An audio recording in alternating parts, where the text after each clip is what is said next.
I'd be willing to bet that you've heard of the 1%, but much fewer of my friends have heard of the bottom billion. In 2007, economist Paul Collier used the term to describe roughly 1 billion people from around the world who are stuck in countries that aren't just poor, they're trapped. Trapped in cycles of disease or war or bad governance or geography that kept them disconnected from global trade. So today, let's talk about what the bottom billion actually means, what systems cause and maintain this disparity, and what, if anything, you or I could actually do about it. Section 1. Defining the bottom billion. Paul Collier's book defines the bottom billion according to slightly outdated terminology, but for simplicity and familiarity, I'm going to use it here, and I'll actually talk about why I think it's still okay later on in the video. When written, about 2 decades ago, the world population was hovering around 6 billion people, with about 1 billion in developed nations and about 5 billion in developing nations. It became apparent, though, that these developing nations were not doing so at similar rates. About 80% were developing rapidly, often on track to becoming developed nations, while about 20% had stagnated or were actively falling apart. The book goes on to elucidate some of the important factors in this stagnation, and we'll discuss some of them here as well. But the important point here is that this is not referring to the billion poorest people across the world, and it doesn't lay the blame at the feet of these people. We're not looking at, say, the global poverty line and the people who fall below it and trying to assign personal responsibility for their circumstances, right? We're looking at about 50 countries around the world and the people within them who face systemic barriers to growth and prosperity, who are stuck where they are. Section 2. The 4 traps. So what keeps people stuck at the bottom? What prevents countries from fully integrating into the modern global economy, even while their neighbors move ahead? Collier defines 4 development traps, which is a concept I've detailed before in my videos about Jeffrey Sachs. But Collier looks specifically at traps that might often be overlooked. As a reminder, poverty traps or development traps aren't to be thought of as isolated problems, but as systems that sort of reinforce themselves over generations. Of course, there is plenty of debate about whether or not these traps even exist to begin with, right? Many development experts think that good policy changes could eliminate these traps altogether. There are debates about whether or not these traps are actually inescapable. I think they're a great tool for understanding some of the extenuating circumstances that prevent countries from lifting themselves out of stagnation and impoverishment. So, the 4 traps. Number 1 is the conflict trap. Let's take the Democratic Republic of Congo, or South Sudan. These are places rich in people, rich in land, and rich in resources. But cycles of war devastate these populations, right? So in the short term, the obvious trap is decimated populations and communities, which is obvious to most and highly discussed. But the hidden development trap looks at some of the downstream effects of conflict. In DRC and South Sudan, this looks like infrastructure that is constantly destroyed.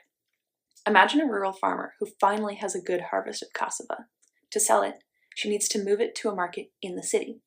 But the road was bombed 2 years ago and no one has repaired it. What should have been a 2-hour journey is now impossible. That one broken road doesn't just stop her from selling crops, it stops her children from going to school, her community from trading, her region from attracting investment. And when conflict reignites, whatever progress has been made gets erased. That's the vicious cycle of the conflict trap. Number 2 is the natural resource trap, which sounds counterintuitive, right?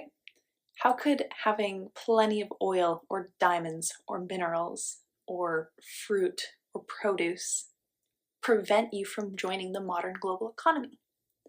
But many countries that are resource rich actually grow slower. Nigeria, for example, has been exporting oil for decades, yet millions of people still live in poverty. But why? It's because resource revenues often flow into the hands of elites, fueling corruption and political power struggles instead of funding schools, hospitals, or infrastructure. Some economists call this the resource curse or the paradox of plenty, when short-term wealth undermines long-term development. Number 3 is being landlocked with bad neighbors. Sometimes geography itself is the trap. Countries without access to the sea depend on neighbors for trade.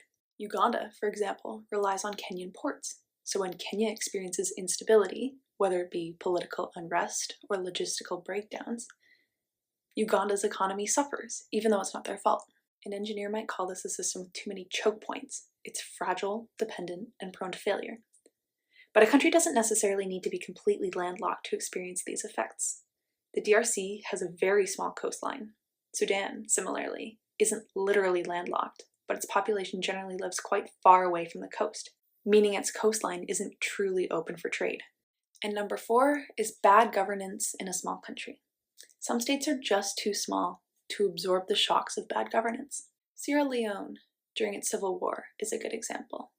Poor policy decisions, combined with limited resources, just led to a full collapse, right? Small economies don't have buffers, so mistakes are amplified. These aren't just abstract traps, they're feedback loops. They're systems that reproduce poverty generation after generation. And unless something breaks the chain, people remain stuck. Why the bottom billion matters. Why should we care about the bottom billion? Why not just let these countries fix themselves? Many argue that there is very little that other countries can do to actually help dismantle these development traps. Some would even say that countries that try are paternalistic and actually contributing to the very systems that perpetuate these development traps to begin with. And I think in some cases they might actually be right. I think it's important to talk about anyway. So I'm going to give you some of my ideas about why it's important. And please feel free to disagree with me, right? I'd love for you to change my mind. My first reason, and the one that I think is easiest to get on board with, is global security. Fragile states often become breeding grounds for conflict, terrorism, or pandemics. Ebola didn't stay in a single village, it spread across borders. Instability has ripple effects, so even if these countries can't break into international markets, there's nothing stopping war and disease from traveling internationally. Second is the global economy. Inequality drives migration crises and political unrest. When millions can't find work in their own countries, they move, and that movement reshapes societies far beyond national borders. Think of Venezuela's migration effects on Colombia's informal sector, or Burmese migrants in Thailand. And third is just global morality. Paul Farmer once said, "The idea that some lives matter less is the root of all that is wrong with the world." If we allow entire populations to remain locked out of opportunity, we're not just ignoring a problem over there, right? We are choosing a world that is less stable, fair, and human. If the bottom billion are left behind, the sustainable development goals we've talked about before, these global promises to end poverty and hunger and inequality remain unreachable. Critiques of the concept. Collier's framework is very powerful, but it's not without controversy, as I've alluded to before.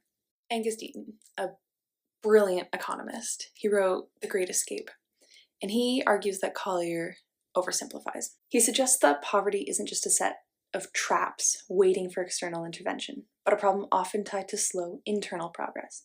In his view, throwing aid or military solutions at the problem risks doing more harm than good. He explains that this has to do with state leaders receiving most of their money from external sources, so their focus is on dealing with aid agencies and the outer world, rather than on their own people and the problems happening within. I think this is completely fair. Bear in mind, though, he's not completely against foreign aid. He's just against it in these cases where most of government expenditure is coming from external sources. Jason Hickel, another development scholar, takes a much sharper critique. He says poverty isn't really a trap at all. It's the result of global systems.